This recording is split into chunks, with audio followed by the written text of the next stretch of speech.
All right. Welcome to the Double ETF podcast. We are back on the road. We are mobile. We are back in Berlin. I have the pleasure to welcome tonight Mr. Jan Fischer, Professor of Architecture.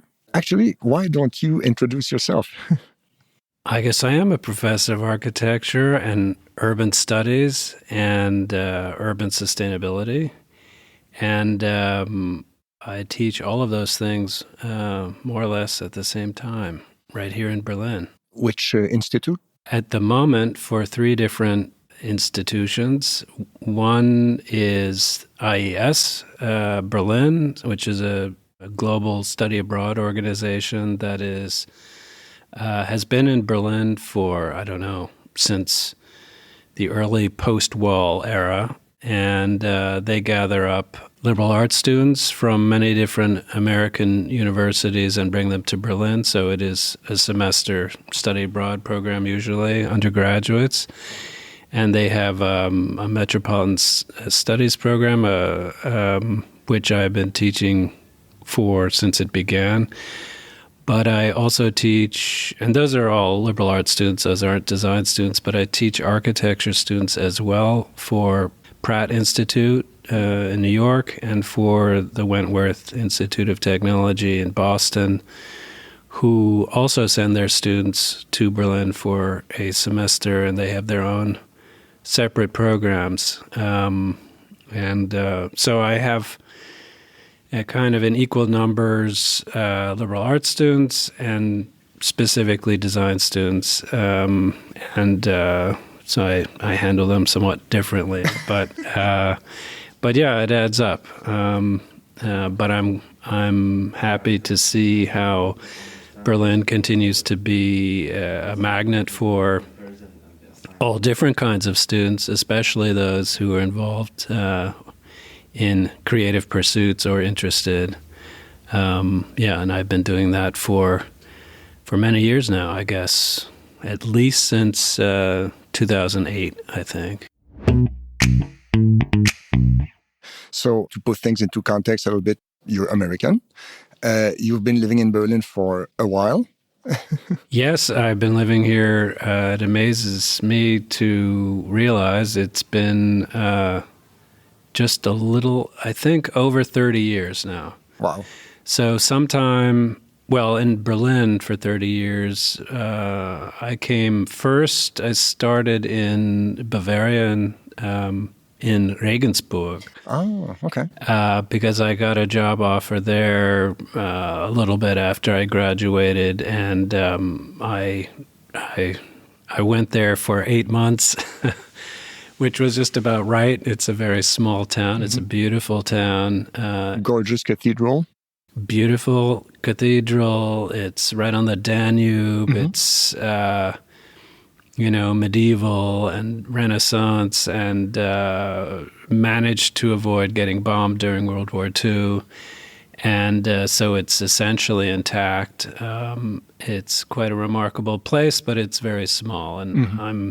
I'm from New York City. I'm from Manhattan, and for me that was a little too sedate, let's say. And but I had a good experience there. But I already, before I even went there, I had an idea that I would want to go to Berlin. And so after 8 months, I did, and I haven't left since, basically. So you went directly from Regensburg to Berlin? Yes. Didn't go back to the U.S.? No. I graduated from architecture school, got my master's in architecture in 1990. And there was already, after 1990, a kind of wave of people who headed over to Europe, and a lot of them headed to Berlin. Mm-hmm.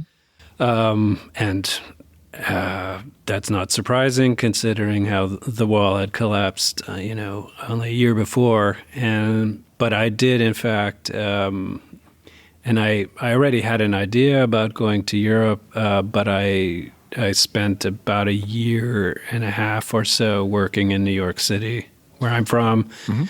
after I graduated. But it so happened in 1990 there was a recession going on in New York City, and even a freshly minted architecture graduate had all kinds of problems finding work in an environment like that, and it was frustrating. I did work for a firm downtown in Soho for a while, but it was clearly a temporary thing, and all kinds of things were happening in Europe. Not just the collapse of communism, but also the Olympics in Barcelona when '92, Yes. and a lot of my classmates went to Spain. They found work there, and where I went to school, most of our professors were, in fact, at that time, European. I'd say a majority of them, and the dean of the school was Spanish. And so in a way, even in graduate school, I felt like I was already in Europe. Okay. I mean, we use the metric system. Our teachers often had a shaky grasp of English when they came to see us. So it felt kind of natural for me to look towards Europe, especially in a sort of down period in New York, and I had been to Berlin for the first time in 1987. Shortly before, of course, the wall came down, and I spent a good week or so in Berlin. I was totally fascinated by the city, and not just its architecture, but its history, and it was all exposed and so raw, and so I had Berlin in my mind somehow already, and of course I wouldn't have guessed that 2 years later everything would change. But when it did change, and I was coming out of school, I realized pretty quickly that would be a place where I could devote some of my attentions and skills, and I certainly wasn't the only one. But so I kind of gravitated towards Berlin reasonably quickly after 1990, and I certainly got here in time to be able to participate in so much of the excitement that was going on, which involved moving the government back to Berlin. From Bonn to Berlin. From Bonn, stitching the city back together, rebuilding so much of the infrastructure and so forth. I'd say currency as well. Yeah. I mean, all of the 1990s were busy times for architects, for urban designers, for pretty much everyone. So I'm guessing that you didn't really have problem finding work when you arrived in Berlin? No, that was really kind of fascinating because in college, I had studied my junior year in Paris. I had taken French in school, and I knew enough French to be able to study in French in Paris, and I enjoyed that very much. And I had a good relationship with that city, and for various personal reasons, I spent some time in London also after I graduated from grad school. But I knew that it was very hard to get a work visa, either one of those places or almost anywhere else. As an American, it was just very restricted. And so I was struck at how, when I came to Berlin, and I really came to Berlin to visit while I was in Regensburg, I guess, to notice what a different atmosphere it was. And that same visit I made to Berlin so that was, I guess, my second time in the city after 1987. So I come in 1993, and I visit Berlin, and that in 24 hours I was offered work. And the same day I arrived, Times change. and I remember it being I think it was a bar or a club or somewhere, and I met these architects who I certainly didn't know before. And, we exchanged information. They said, hey, yeah, why don't you come and work for us? How about, Monday? Wow. But how did you know they were architects? Well, they asked me, what am I doing here? And I told them Wow. and what my background is. And, maybe someone else introduced us. But I only knew two other architects in Berlin at that time, both of whom had been classmates of mine. Those are the only people I knew. But these other architects, they're like, yeah, come work for us. We have a ton of work. And I said, well, I don't speak German. What about work I permits and stuff like that? I can't do the computer in German. I don't have a work permit. And they're like, yeah, we'll take care of that. Wow. And essentially they did. That was the amazing thing. So in other European countries, it really didn't matter which, Spain, France, Italy, Switzerland, Great Britain, almost impossible. There were really difficulties, impediments. But in Berlin, it seemed the door was open. The red carpet was out. If you had some specific skills you could bring, they were interested. And the laws were such back then that they made it easier to hire almost anyone. Okay. And it was pretty relaxed. I think that changed after about a decade or so. But at that time, 90s, it was like, okay, you have something we need, no problem.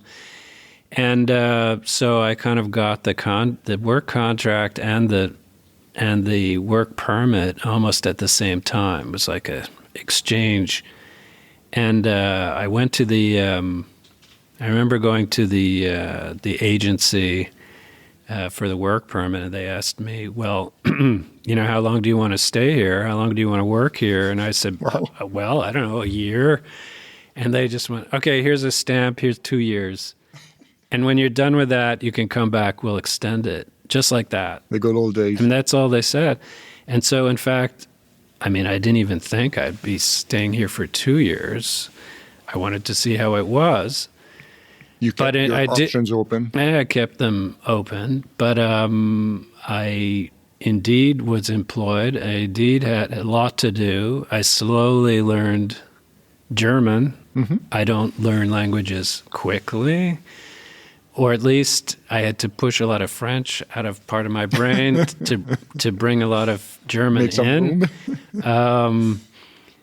My father spoke 5 languages, but somehow I didn't inherit that gene. In any case... What did he do for a living? Well, he was a political scientist, and he was from Prague. He was Czech originally, and he moved to the United States in the moment it was possible after the war, before the communists took over. So that was about 1947. Okay. And he and the rest of the family emigrated to the United States, and they all became U.S. citizens. So my grandparents, my father, and my aunt. And, he remained a U.S. citizen living in the U.S. from that time on. So that means 5 languages. That means Czech, Russian probably. Yes. Probably learn German maybe. Yes. As well. So what are the other 2? Yeah, Czech, German, I think second, then English, third. Well, English, yes, of course. Yes. Then, Russian and French. Okay. And these were languages. It was not atypical for people of that generation and earlier to, especially if you were from a small Central European country surrounded by bigger powers. you were it was natural that you would learn several other languages, either in school or, in his case, occasionally from a nanny or a governess who spoke those languages and may have come from countries other than Czechoslovakia. And so for him, that was normal as a child to learn that way, and I was always kind of envious of that. That experience, and unfortunately, he didn't pass it along to me. Later, he regretted not speaking Czech with me in addition to English. Okay. But he only spoke English with me. He felt that, he was not going back to Czechoslovakia, and we're in America now, and we speak English. And understandable. And Czech is a beautiful language, but it's very difficult to learn if you don't learn it as a child, and so we kind of missed that one. But again, I would have enjoyed speaking Czech with him, but his English was far better than mine, which was also irritating. He had an incredible grasp of English and a tremendous ability to write and communicate in English. And it was, I think, at least his second or third language, probably his third language. So I always thought of him as a kind of Nabokov who kind of moves to a different country and completely, becomes adept at a totally different modus of communication. Rewires his brain to another language and can It's not like he forgets the previous one or the home language, but is able to add another one, and achieve complete mastery. So and then switching gears at will. Afterwards. And could switch. So I've always been impressed by people who can do that. For me, it was a long, slow haul to gather up enough German to make it work. But it comes eventually if you hang around long enough. Yeah, and you need exposure to it, and you need necessity. Oh yeah, and your classes are given in English. My class, I teach in English because I'm teaching for the most part American students. There are some international students in there too, but I'm asked to teach them in English because they don't have much, if any, German background. Okay. That's true. I mean, throughout the 90s and into the 2000s, I was not teaching. I was working in a few different architecture offices here in Berlin. And the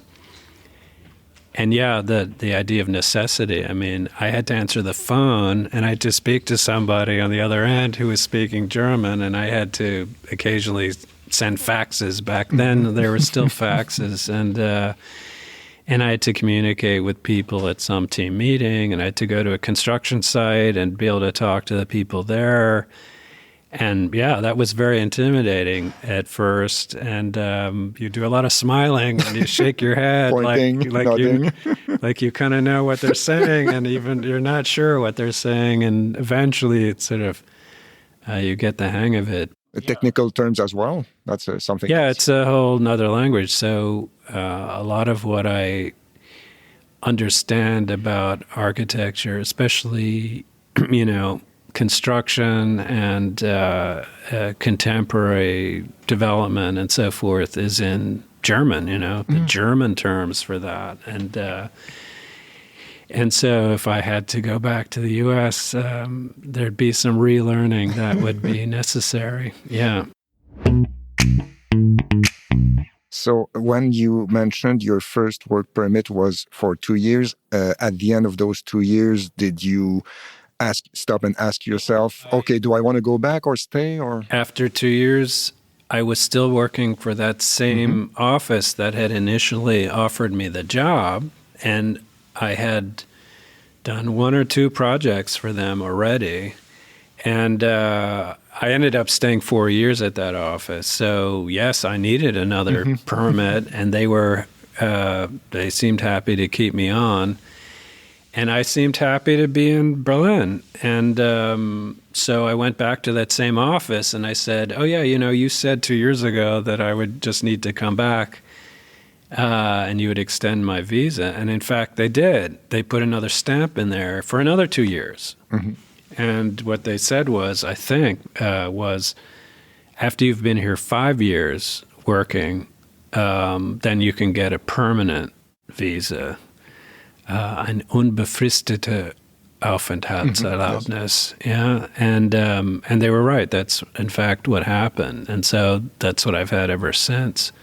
After the 5 years, then I didn't have to go back to the Behörde anymore, and so I have in fact been here ever since, and that is kind of a surprise to me. But still, but what that means is I still find Berlin a extremely interesting place to be. Mm-hmm. If you are involved in architecture or design or any of the arts, music, it is still a place where things are happening and where like-minded people come. And especially for me in the 90s, it was an opportunity to be somewhere that was changing rapidly and radically. Absolutely. And in some very small way, I could participate in that and observe it, especially. And that was kind of invaluable. But although I'm a big fan of Berlin, I just feel very comfortable living in Europe generally. It's not just a Berlin thing or a German thing particularly. I don't think I would be happy living anywhere else in Germany because I feel like as a New Yorker again, especially, there's a certain density, there's a certain dynamism in Berlin as the capital city. I was going to say chaos, but that's not quite the right word. Maybe like controlled chaos, maybe? I mean, I'd say there's more chaos in New York than there is here, but not even there. I wouldn't even use that word for either of those places. I think they have their different ways of functioning. Berlin is very spread out and very much has a much lower density, of course, compared to Manhattan. A few places are more dense than that, but Berlin is so spread out that there are whole neighborhoods that I still haven't explored even 30 years later. And they each have their own character. And yes. Just to give our listeners a general idea of the size of the city, it's about, if I remember, about 30 kilometers by 30. So that's 18 miles. That sounds about right. If you want to think about, I learned at some point that it's about 4 times the size of Paris. The Paris that's within the périphérie, it's about 4 times bigger than that. I didn't know that. I may be mistaken, but it's something like that. Okay. And I've also been told that about 40% of Berlin is actually either green space, forest, fields, lake, water, or public space of some kind. And so, a great deal of Berlin, in fact, is not occupied in some sense of human occupation. So it is, larger than some small countries in Europe. And it is not only a city and the capital, but it's also a state. It's a city-state.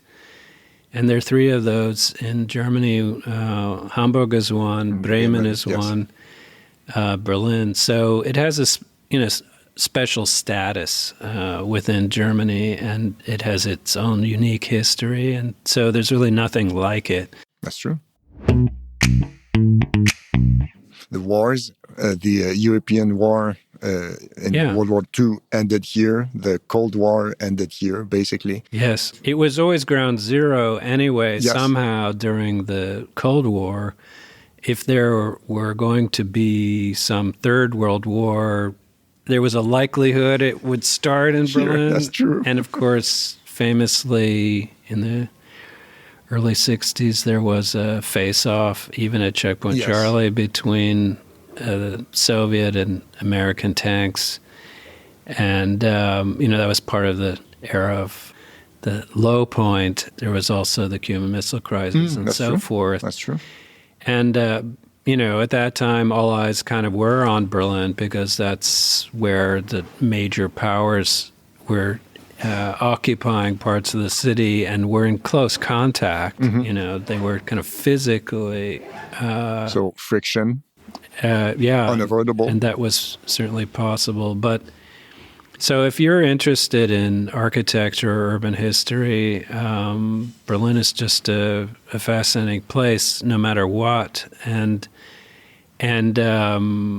Berlin is also, because it was badly damaged, but then it was kind of paralyzed in certain ways after the war by having eventually a wall around it. And there's certain types of development, especially in the West, that couldn't really proceed very well. So,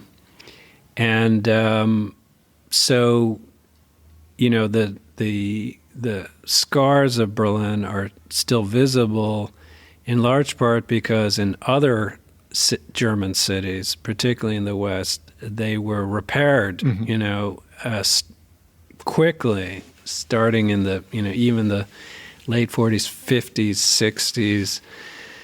A lot of other cities like, Stuttgart or Frankfurt or Munich that had been quite heavily damaged as well. They could, or Hamburg, they got started rebuilding them, and they didn't have the kind of philosophy early on that wait a minute, there's certain things we want to preserve. There's certain aspects of this violated landscape that we may want to preserve as part of that layer of history, whether it's part of memorialization or whether it's simply acknowledging the history that had happened. So in a way, they went too fast? They went fast, and they said, okay, we don't want these bullet holes and these craters and these empty lots, and we're going to build it back, and we're going to renovate buildings in such a way that they look like they're old, even when they're not. And Berlin didn't have that opportunity. It might have gone that way under normal circumstances, but Berlin was, by the time the wall came down in 1989, there was a different kind of idea or doctrine about building cities or rebuilding cities, which meant respect history, even history that was traumatic or tragic, and we don't, paper it over. We don't pretend it doesn't happen. And that is all to Berlin's benefit, because people who come to Berlin, people are interested in Berlin, that's kind of what they want to see. They want to see that history, not only in the museums, they want to see it in the streets and in the buildings. And that Berlin is a place where that history is still visible. Yes. Berlin is still very much a work in progress, and for that reason, it is still of interest to architects and urban designers and to students. My students, who maybe don't know so much of this history when they get here because they weren't even alive when, That's wild when you think about it. When the wall came down, I mean, they've only lived in the 21st century. Yeah. But once they get to know the city, and that is what is so great about spending an entire semester abroad, is because it gives you the time and the opportunity to actually get to know a place pretty well, especially if you're taking courses about it and going on field trips and excursions and so forth. The special charms and the special atmosphere of Berlin is something they come to appreciate pretty quickly, and I'm happy to help them kind of get to that point. Do you go on field trips with them? Which ones do you go to, and which one would be your favorites? Well, I don't know. I have my architectural favorites, and Let's hear them. that's another way of saying, there's certain areas of Berlin, not just buildings, but whole neighborhoods sometimes, that are important to illustrate to students the kind of morphology and the evolution of the city. I usually start in 1815. If I pick a date where to start, because, it also becomes pretty clear to the students quickly that Berlin is not Rome, it's not Athens, it's not a city with deep history, with very early roots, with, multiple early layers. But what Berlin lacks in that deeper history, it makes up for with a very intense modern era. And so I really only focus on the last 200 years, more or less, of Berlin's history, even though, yes, there was a settlement here yes. that we know existed at least back to the 13th century. Mm-hmm. Berlin was really twin villages, Berlin and Köln, mm-hmm. with a C and two L's, kind of on either side of the river. But Berlin really only becomes an important place in my sort of telling of it, in my narrative, with the Industrial Revolution. Okay. But I start earlier than that. I start with Schinkel, basically, Carl Friedrich Schinkel, and I start in 1815. And why do I pick that date? It's because it's more or less the time that Schinkel was designing the Neue Wache, mm-hmm. his first work, architectural work on the Unter den Linden, which is still there, and we go there and we start there. But also because 1815 was the Congress of Vienna, and that is when Berlin, the kind of order of Europe, is reorganized in the wake of the defeat of Napoleon. And when Napoleon is defeated, that gives Prussia a chance to become a real player on the European stage. And, of course, the capital of Prussia is Berlin. Mm-hmm. And so that's the moment when Berlin really starts to apply itself and to address its own ambitions to be a major capital city, but it needs help. It needs design help.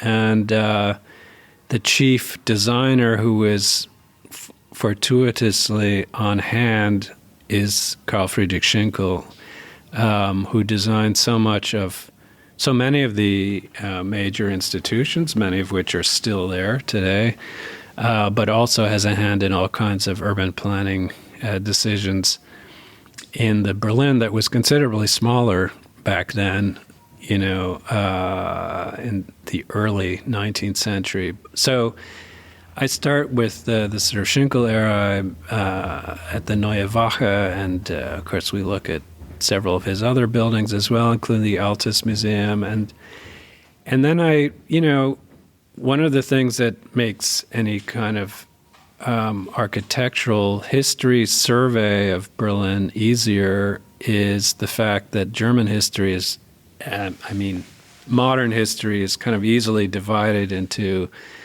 chapters. There are these caesura, dramatic caesura, that divide up German history, and so you can create these chapters pretty easily. So I talk about the Schinkel era pretty much up to his death, and the next era after that is the Industrial Revolution, mm-hmm. Which comes to Germany, of course, after Britain. And that era is also referred to as the Gründerzeit in Germany, the founding era. Yeah. And that important date for that is 1871, when we really get something close to a state of Germany, because before that there are just multiple German principalities and duchies, and it's more of a kind of a mixture of German lands. And then, of course, we have that era comes to a close, let's say 1914, beginning of World War I. And by 1918, by the end of World War I, the Kaiser has abdicated, and a new kind of government has to be created in the wake of defeat. And so then you have the Weimar period, which is incredibly rich and complex in Berlin.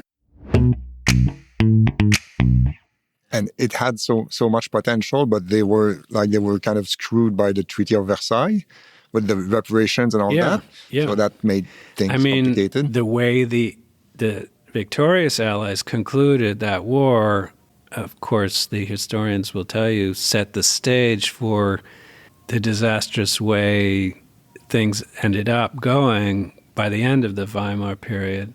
But, of course, then the next important date is 1933, when the Nazis come to power. Then you have the beginning of the war, 39, then the end of the war, 45.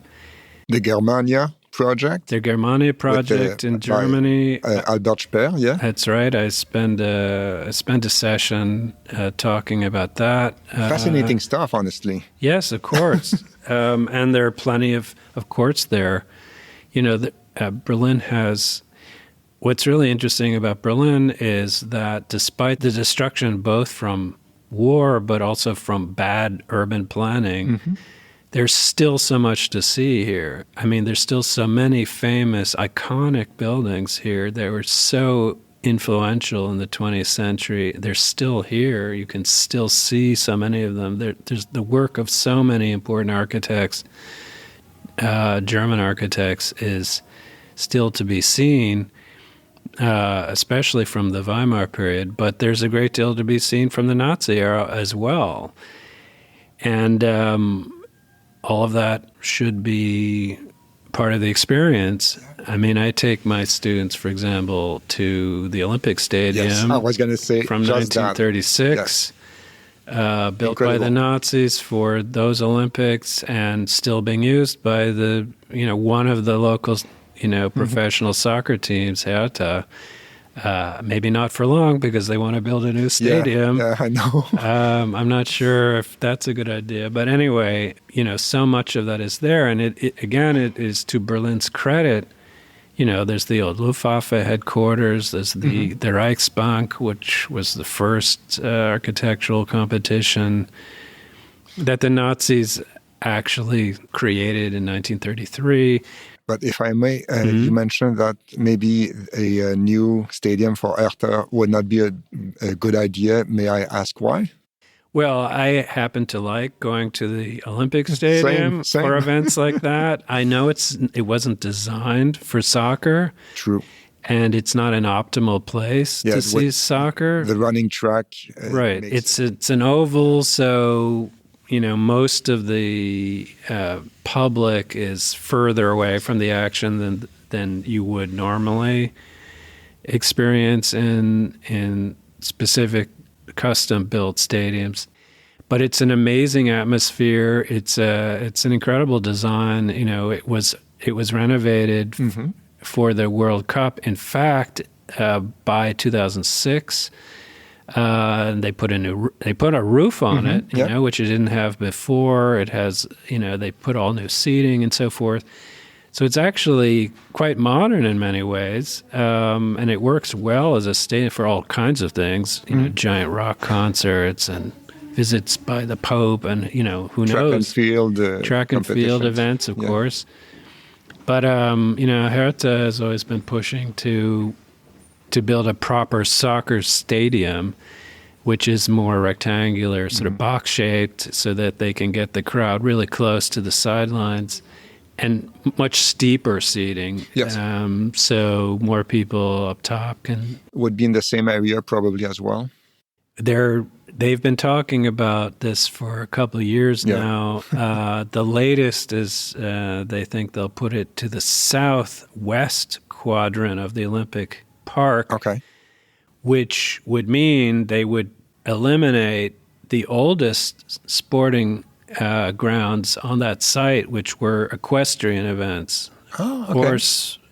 Didn't know that. horse riding, that kind of thing. And so the idea, I suppose, is they'd tear that out and put the stadium there pretty close to the Olympic Stadium. And I'm unconvinced that that would be an elegant solution. And they'd have to, I'm surprised that those equestrian grounds there are not under landmark. Yeah, good point. And if they are, then it means they want to do some deal with the city. So I don't know. But it also, Hertha was relegated, what was it, 2 years ago or something? Yes, I think so, yes. And they're not doing that well. And where are they going to get, where's the money coming from to build a giant new stadium? They need promotion, basically. Yeah. And I mean, this season, it's been, there have been positive signs and with the new manager. But it's still not quite there yet. So if they don't get promoted this season, it could be. Yeah, I difficult. mean, if they are in a new stadium, that's not the thing I want to show my students. I still want to show them the Olympic Stadium, absolutely. and I'd have to find some other event so that I could do that. But in any case, you're right. These are incredibly dramatic periods. And then you have the whole post-war era. You have what the communists then began doing by way of urban planning in the East. You have first this sort of Stalinistic planning. And after Stalin died, Khrushchev started building in a very modern way and a very sort of technocratic way, building prefabricated concrete housing, the Plattenbau. Yeah.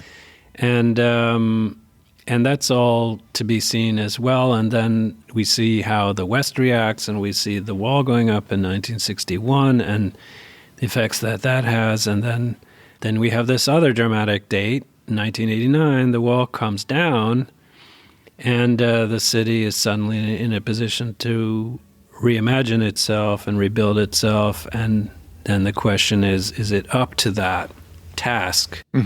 Well, now it's been, 35 years almost?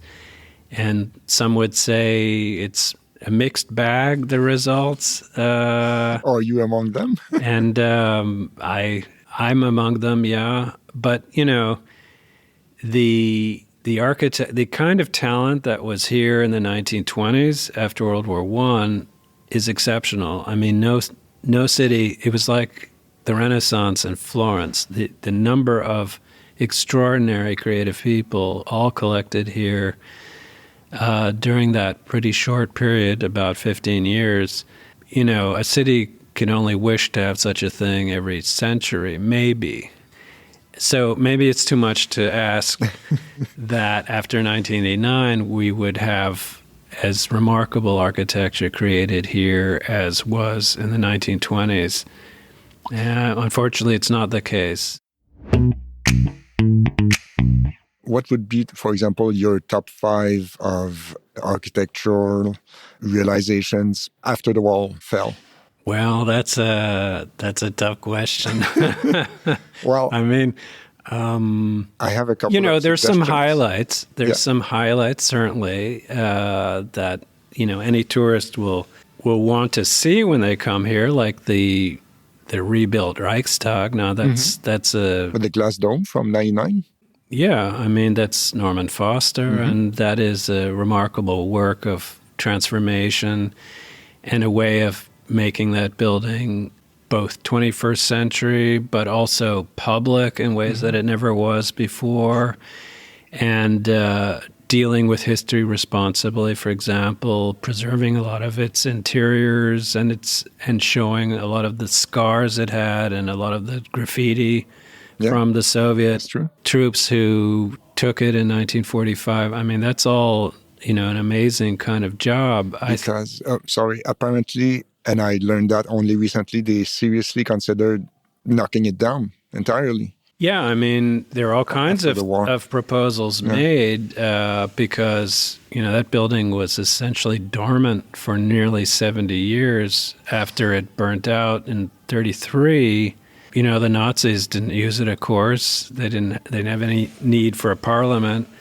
And then we had the Cold War. It was very damaged, of course, in World War II. We had the Cold War. And it wasn't until really the very end of the 20th century that, and with the fall of the wall, that it could be sort of reanimated, that building. It was in many ways also a monument of failure, a failure to defend democracy.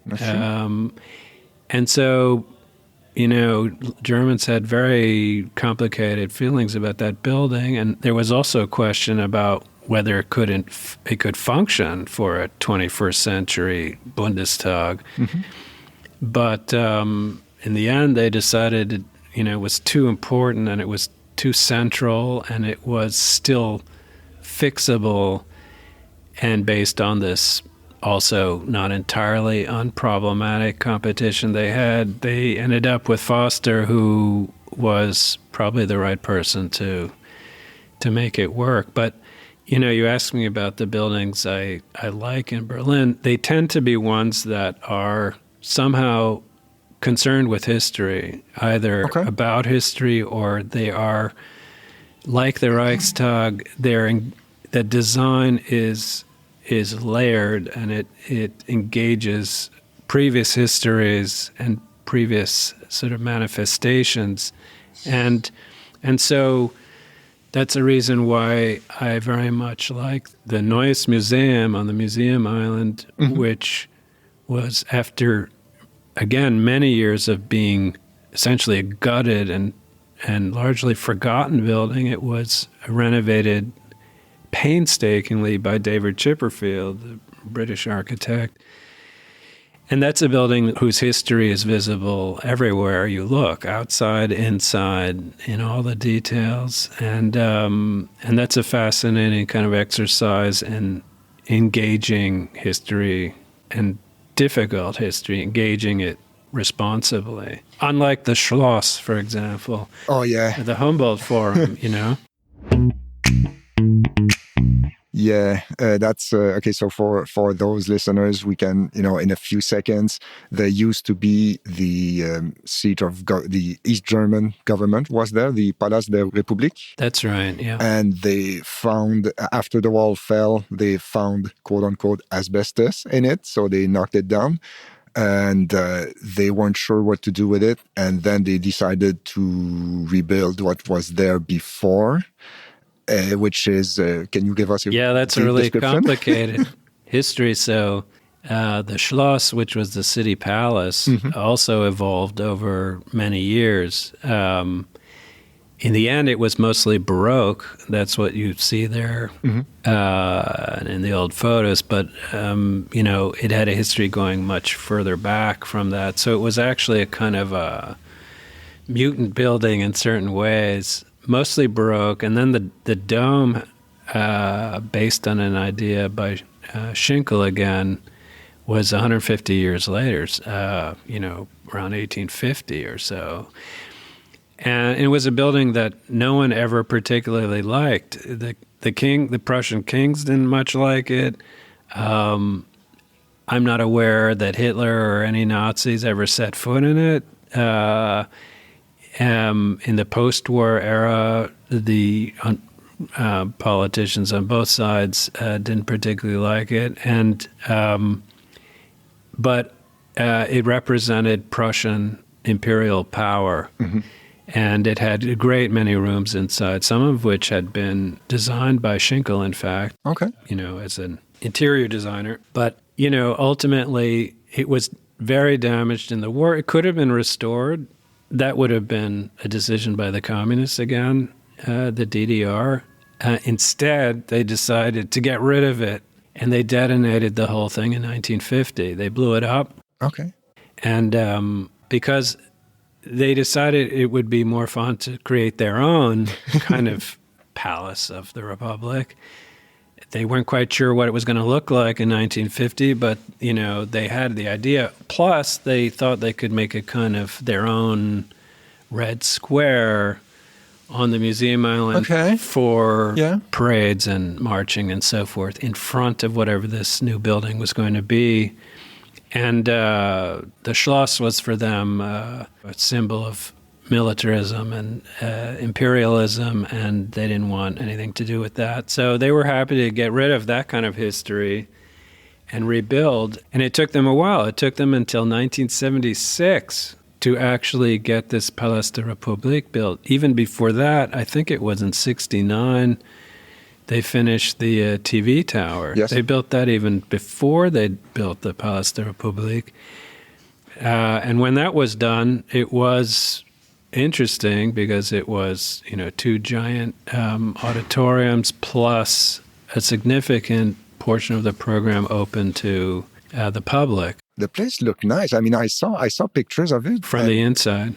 Yeah, and and they also nicknamed it Erich Lampenladen. Yes, I mean it was its own 70s kind of feel inside with the fixtures and the furniture and that kind of thing. Erich is Erich Honecker, the former East German leader for our listeners, and the Lampenladen is the light fixtures shop.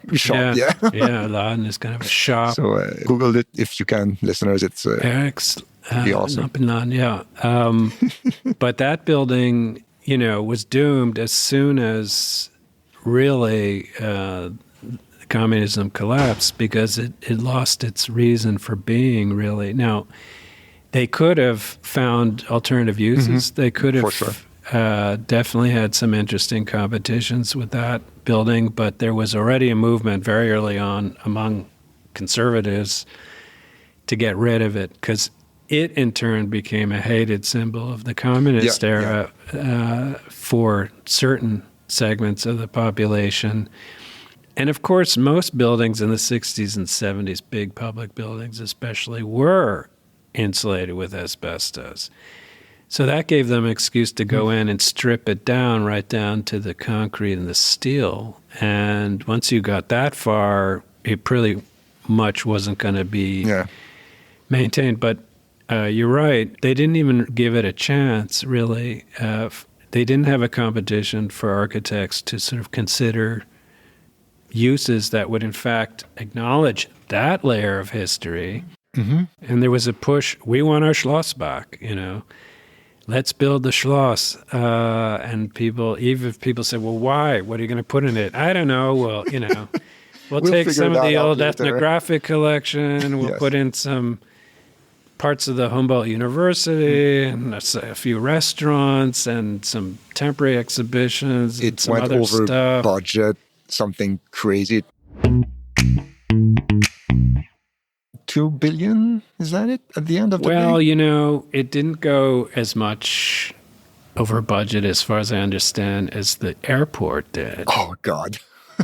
Wow. And it was actually finished more or less on time, the Schloss, unlike the airport, which was, 7 years something late. like that. Anyway, they found some program for this new Schloss. They decided, based on a competition that already prescribed 3 exact copies of the original facades plus most of one of the interior courtyards plus the dome, which meant, they were essentially cloning. They wanted to clone the old Schloss and then fill it with all different kinds of program.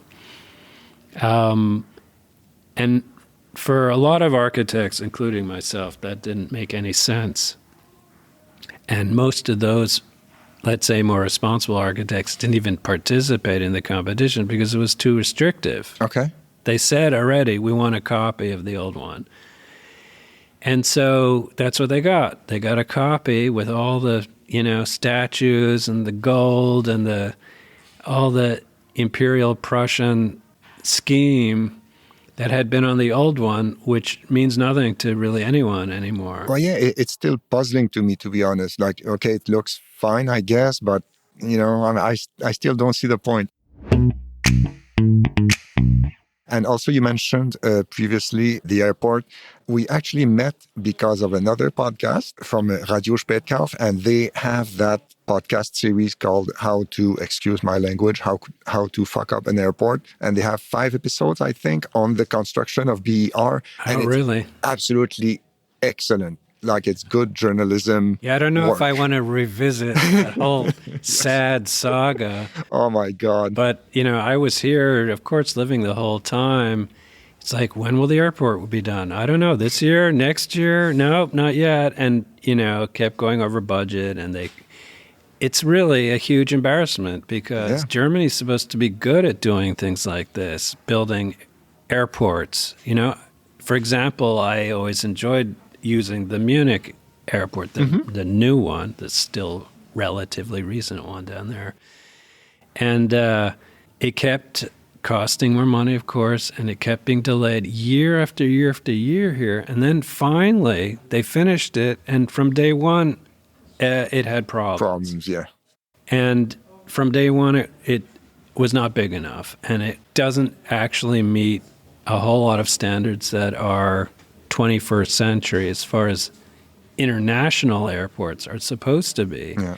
And I still can't fly direct to Boston, where my mother lives. I mean, it's just ridiculous. You have to go to Munich, I guess? Yeah, or Frankfurt, or Amsterdam, or Paris. I mean, there's a tiny handful of direct flights to the U.S. from this giant new international airport that I helped pay for. And and not only that, the architecture is so dull. It is so conventional, so pedestrian, and it's not a pleasure to use. And it's quite out of the way as well, because we used not to for have... me. Oh, okay. Not for me. Tegel was a pleasure. Oh, yes. Everyone loved Tegel in Berlin. Absolutely. Because it was so simple to use. You got in, got out. It was designed for a different time, That's really true. 1960s, before you had security and a shopping mall, which had to take up so much of what airports are today. And everyone was sad to see Tegel go, at least in West Berlin. But I have to say the only advantage to the new airport, because I live in Schöneberg, is I can get on an S-Bahn and be there in 40 minutes. And that costs, what does that cost now? Like €4? Yeah, So, 370 or something, yeah. So I can and the S-Bahn goes right to the building, to the terminal. Innsbrucker Platz? From Südkreuz. Oh, yeah, okay, yeah. So I can go from Südkreuz straight to the airport terminal get on the ring. in one go. Yeah. So I am happy about that. But pretty much everything else I have to do there is... a pain. I mean, it's not as bad as some much bigger airports, like JFK or something like that, where it can be... Or Charles de Gaulle or the Amsterdam airport, Schiphol, which is huge. I haven't been there in many years, so I couldn't tell you. I mean, you can walk for miles, really, in some of those airports before you'll, with thousands of other people, before you find where you're supposed to go. True. So, but I'm just, as an aesthetic experience, the Berlin airport feels very 1980s. It feels very retro.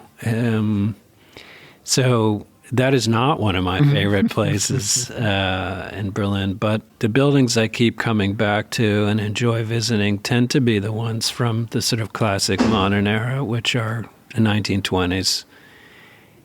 Great works by, Mies van der Rohe or Erich Mendelssohn or any number of Hans Scharoun. I mean, probably still my favorite building in Berlin is the Philharmonic Hall by Hans Scharoun. Yes.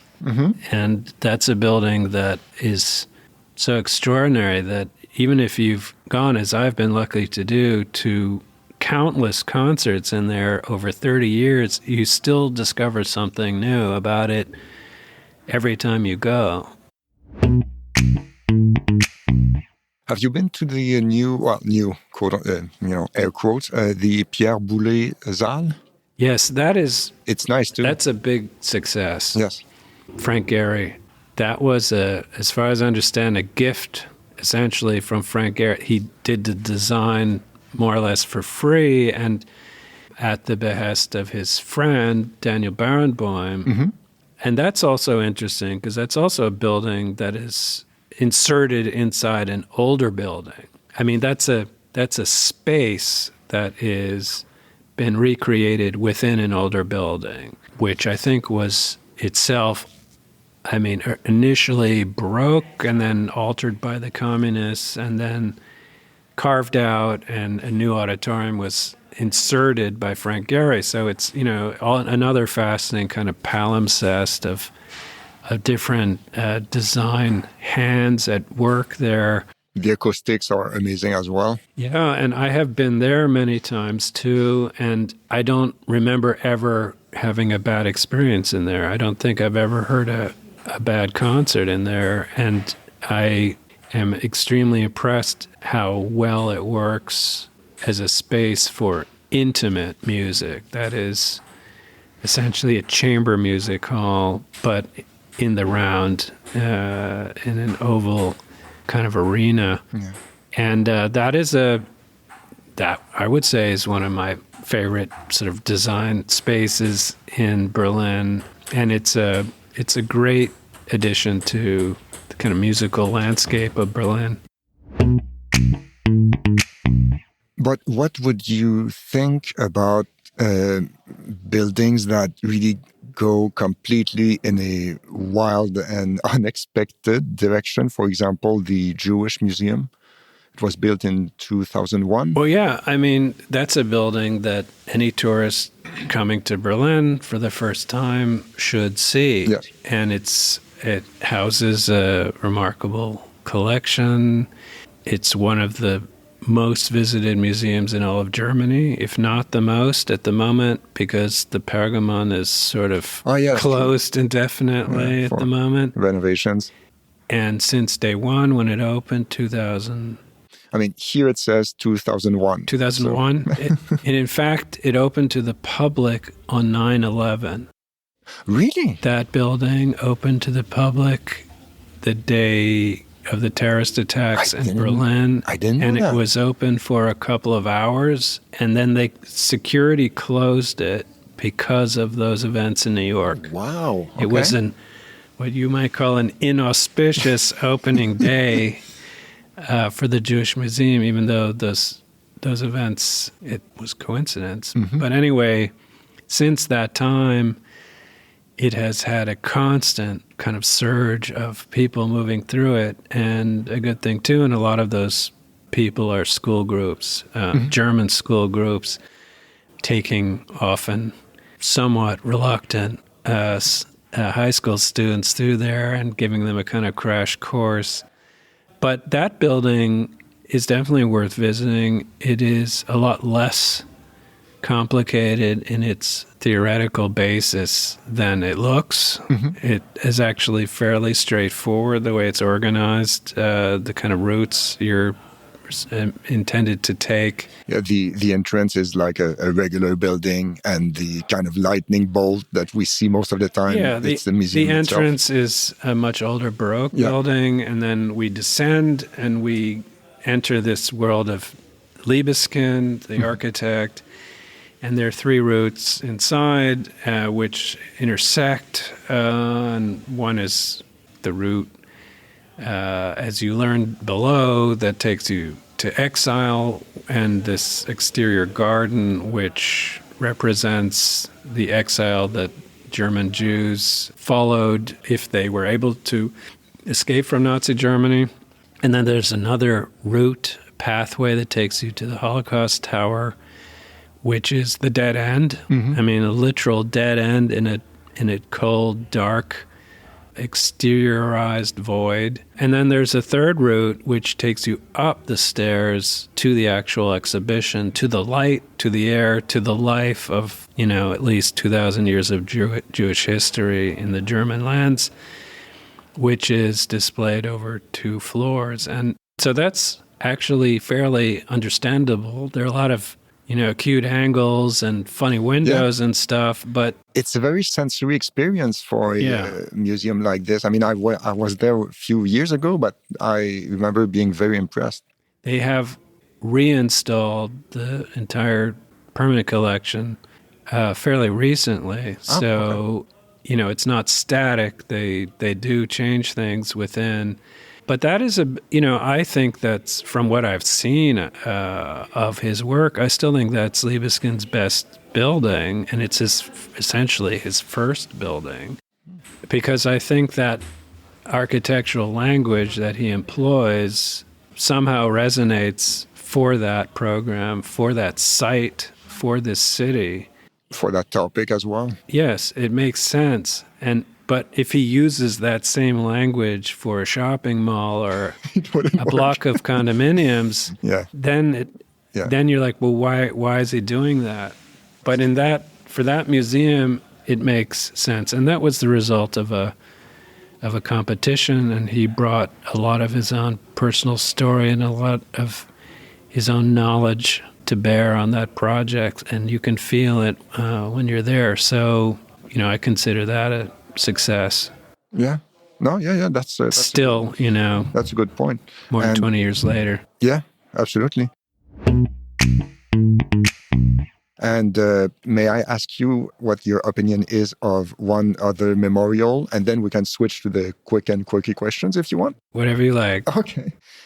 So what do you think of the memorial to the murdered Jews of Europe next to the Brandenburger Tor? Well, that created some controversy as well. That is also not so easy to sum up. That had a complicated genesis, that project. Mm-hmm. And I was here while they, were debating how to do that. They had their first giant competition, which was kind of a disaster. And they threw all of them out, and they had a second competition, which was only invited. The first one was open. The second one was only invited. Oh, okay. And that's the one that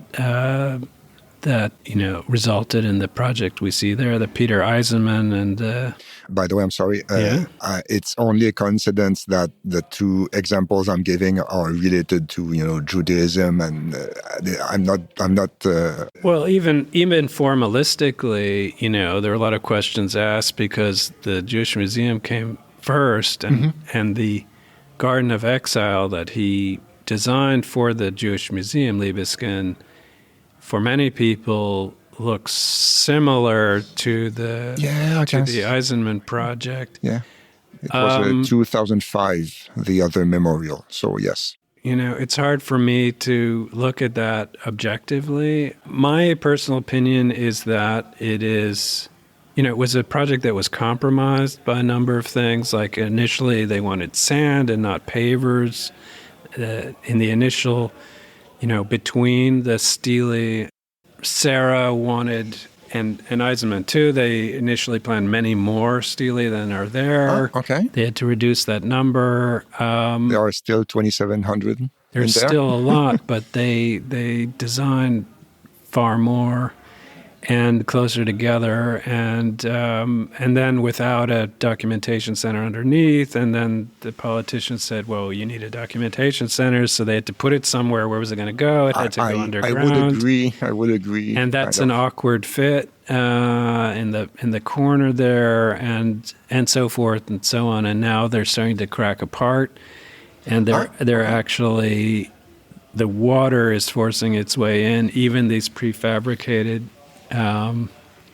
concrete stele, and they're cracking, and they've even had to brace a lot of them with steel kind of corsets, and that's not a permanent solution. So there are all kinds of issues regarding that. Whether it works as a memorial, I don't know. I think probably as well as you could ask for such a topic, to represent millions of people, many of whose names we don't know, in a place that is not specific to the Shoah.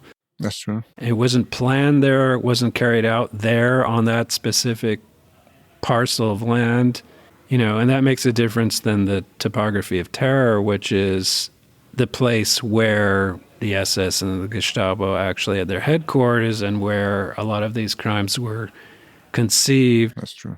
That's a perpetrator site. But where the memorial is, it has to be abstract because it isn't a real historic site directly related to that event. It's sufficiently abstract to convey an impression, and it's sufficiently large to absorb a great many visitors and kind of make them disappear, which is what I like about it. It's like a giant sponge. It's decentralized.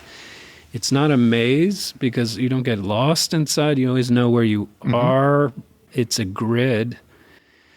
But it allows for very quickly to achieve a degree of intimacy. Yeah, and disorientation. Like in the middle, it's pretty deep. And because you're going down and they're going up and so forth. But what it really is to me, it's still more Richard Serra. It's still more of a urban landscape, like a sculpture, than it is a piece of architecture. And it's just open enough to allow individual interpretation. So I think generally it's a success, even though it's faced and will continue to face a lot of challenges. Okay, so we can move on to a few quick and quirky questions if you want. Sure. All right. So let's see. If you could get a ticket to any show or event, music or sports or anything in history, past or present, what would you want a ticket for? Oh my God. Anywhere at any time? Absolutely. Well, gee, that's tough. It could be the Gladiators, could be Woodstock, could be a JFK. I could... JFK in Berlin. I've been pretty lucky to attend a few. I'd like to go back to Woodstock. My mother actually attended Woodstock, the concert, the original one, as a journalist. And, she was there when Jimi Hendrix was playing. And I, had asked her about, what did you think? And she said, oh, I don't know. I was too busy interviewing people. And I'm like, you can't be serious. How could you have not paid attention to what was going on? She could have brought me to Woodstock. I was about 6 years old at the time, and she didn't, and I won't forgive her for that. But maybe that would be one kind of event. It might have been fun to see the Beatles in Shea Stadium or something, but then you wouldn't have heard them anyway. Yeah, so apparently, maybe it wouldn't have mattered. Or, Elvis on Ed Sullivan or something like that. I'm sure there are many great musical events. There are all kinds of fantastic musicians who've played in Berlin who are no longer with us. But some of those sort of culture-shaking events would have been fun to attend. Are you a big sports fan? Not so much anymore. Most American sports I don't pay attention to anymore because with the time difference. I know you can stream them and so forth, but the time difference makes that very difficult. Only the NFL, Sunday at 7 p.m. That's otherwise, no. So I pay close attention to the European Cup and to the World Cup soccer. Every 2 years, and I watch that pretty closely for whatever that is, 10 days, 2 weeks? Is it longer? 4, 5, 6 weeks, more or less. Not that long. Yeah. Is it? I guess you're right. The Euros this summer, that lasted almost a month, I think. No, I guess you're right about that. Well, I do pay attention to those when they come around, but I don't really pay attention to any professional soccer.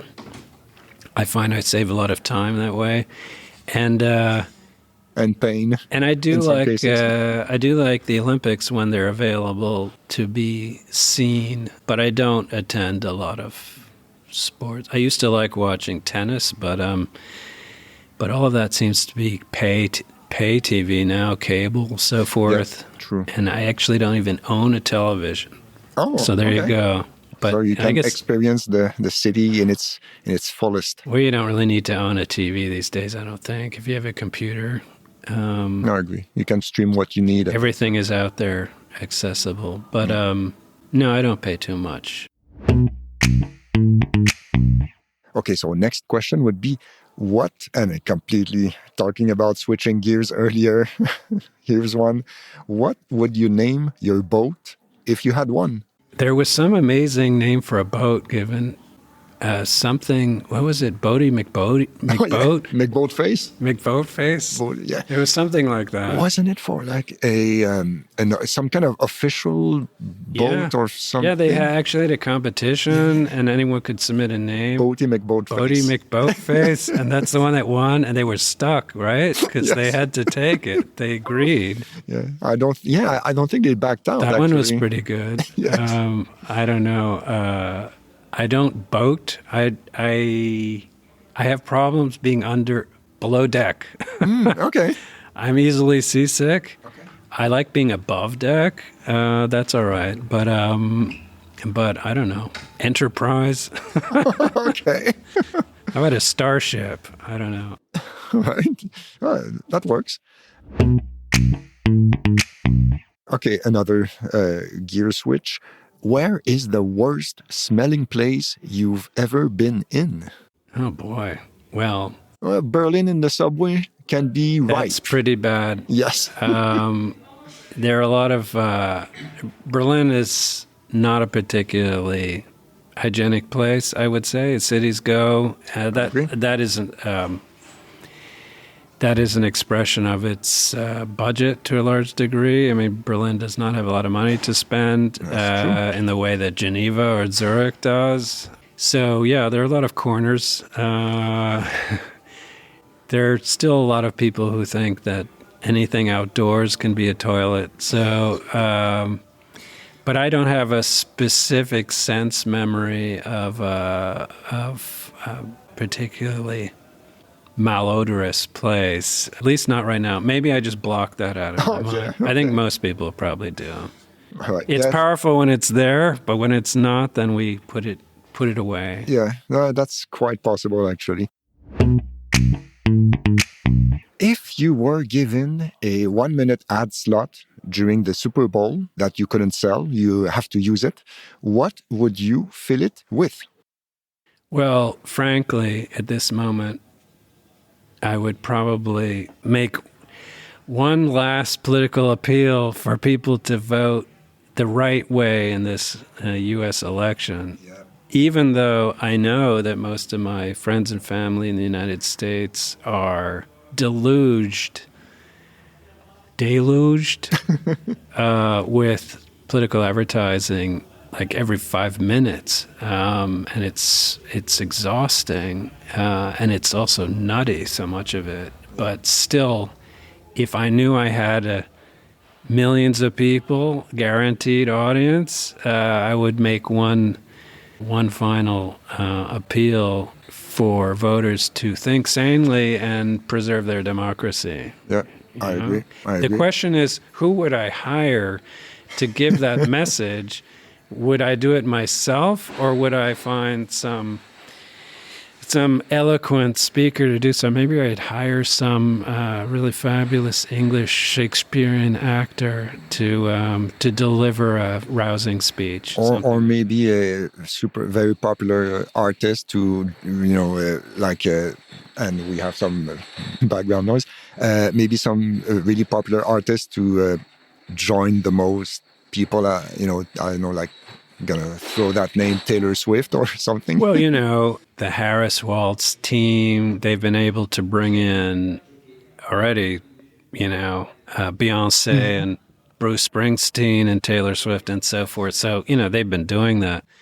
But I think I need to create some rousing appeal, again, Shakespearean. I'd want to try and bring, like, Daniel Day-Lewis out of his retirement and put him to work for 10 minutes. That's 1 minute. Yeah. Okay. Yeah. But didn't you say 10 minutes? 1 minute. 1 minute. Yeah. Oh. That's harder to accomplish. You can hire, for example, David Fincher to bring Daniel DeLuis out of retirement and, have him, cook Yeah. for 1 minute. Yeah, and we'd have great visuals. But I think that would be, I wouldn't want to sell something. I'd want to appeal to my fellow Americans at this moment. Yes, yeah, because this is, we are, October 28th today, and this will probably air before the election.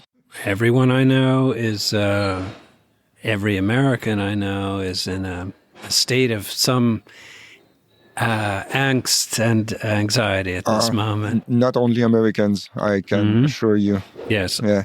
I mean, we're getting close to decision time here. Yeah. Yes. Give me 3 items on your bucket list. To do still. Yes. Oh boy. Well, I have tremendous Wanderlust, as the Germans say. I always have. I was very lucky as a child to travel a great deal with my mother, who was a journalist, and I was an only child, so she was able to bring me along and was willing to bring me along on so many trips. And so I have a constant desire to go places. And so there are many places in the world I haven't been. So there are any number of places on my list. Like, I have never been to South America.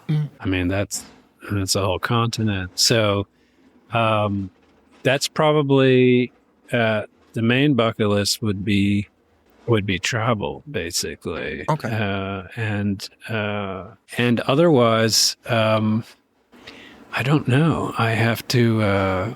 I feel like I'm still far from retirement, and people ask me, "Will you go back to the United States?"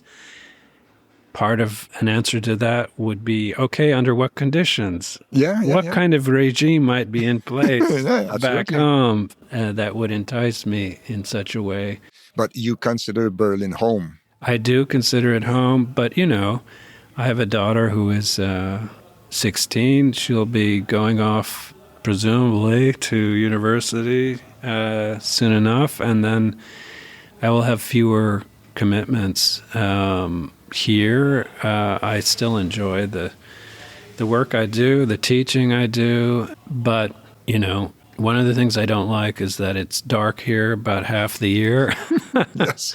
I mean, starting in about 2 weeks until, let's say, the beginning of May, it will be dark here and hovering around the freezing point, and that I find increasingly disagreeable.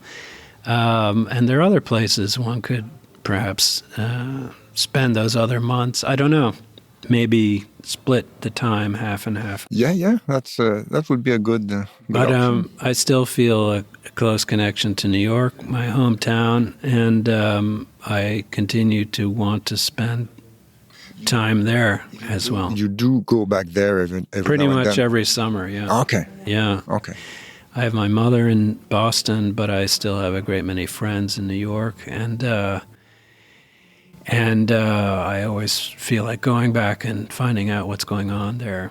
So, yeah, the bucket list isn't so much, I want to climb Everest. I do enjoy very much hiking through the mountains, the Alps especially, and but it's mostly places I want to go, and I have a certain number of some professional goals that still exist in terms of the kinds of teaching I want to do and for whom. But we'll see. You want to keep them secret? I want to keep. They're still in development. Okay. Yeah. Okay. At this point. Okay. And bucket lists, they tend to be about places I still want to go and cultures I still want to experience. And I hope that the world remains peaceful enough in coming years to allow that to happen, because an alarming number of places are hazardous to visit these days for any number of reasons. And I am, in the work I do about urban sustainability, I'm kept well informed also by my students about issues of climate change and environmental degradation. And I feel that the longer I wait, the less of the natural world I may be able to experience. And then you add a few wars on top of that, it's not as simple as it used to be, it seems to me. Yeah, yeah, that's true. And well, this might be a not loaded question, but maybe complicated question to end on. But I remember that in the podcast we went at, they never really asked, because it was about the design of the city of tomorrow. And one question they never really asked was, are you optimistic about the future? So are you optimistic about the future? Well, I find that, if I study contemporary challenges, as I do urban challenges, especially, one can easily become depressed about so many things happening at once. We all experienced a global pandemic.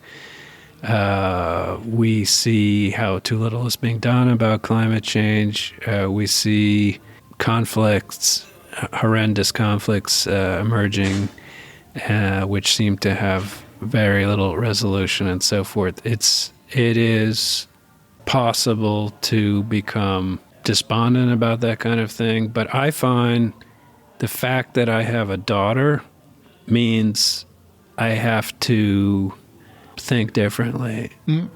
That makes a huge difference in my life, because I have to imagine at least a fairly civil world for her to live in, and a reasonably rational one well into the 21st century. I don't know if I would have a similar attitude if she weren't around, but she is a corrective to depressed or despondent thinking. Or cynical, or being jaded, or Yes, and maybe that's the whole reason. It's a good reason to have children, in fact, because it keeps you focused and it keeps you engaged in positive ways. And I find that very helpful. Yeah, I don't have kids, but I actually agree with you. That makes a lot of sense what you're saying, honestly. The trade-off is that you worry about them. Yes. Because they exist. Oh, yeah. And because they're young, you worry about them, and you feel a degree of shame that you are handing off these problems to them to deal with, and it's not their fault. So it's a bit of a trade-off, but simply because they exist, you realize you have to keep at it and do your part to improve things in whatever way you can, to contribute positively. So I find that very motivating. Yeah, so we can end on this really nice piece of wisdom. I gotta thank you for taking the time to talk to us today. My pleasure. It was very appreciated. And well, hopefully I'll be back in Berlin next year. And if you want, we could do a part 2. I would be happy, and I'm glad that you're a fan of Berlin. You seem to be. You keep coming back. And yeah, maybe I can ask you next time what you find so appealing or attractive about here. I know one of the things is the Berlin Marathon, which is a fast race. And not as fast this year as I guess Chicago was, right? Yeah, I think they beat... was there a new world record in Chicago or something like that? Among the women that they had a world record, yeah. Yes, absolutely. But I think the men were quite fast too. I encourage everyone to come here. What's interesting, is that there's still people in my mother's generation, and they're getting on, into their 80s. It wouldn't occur to them, especially Americans, to come to Berlin because they associate it still far too strongly with the Nazis and with the war. Mm-hmm. And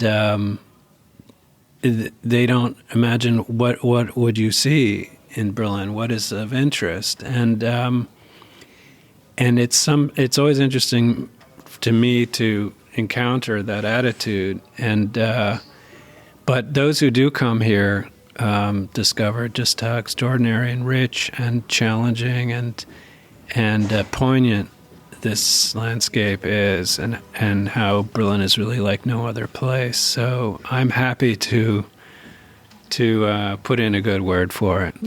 Awesome. Thank you again. My pleasure. And thank you for listening. And we will catch you on the next one. Thanks.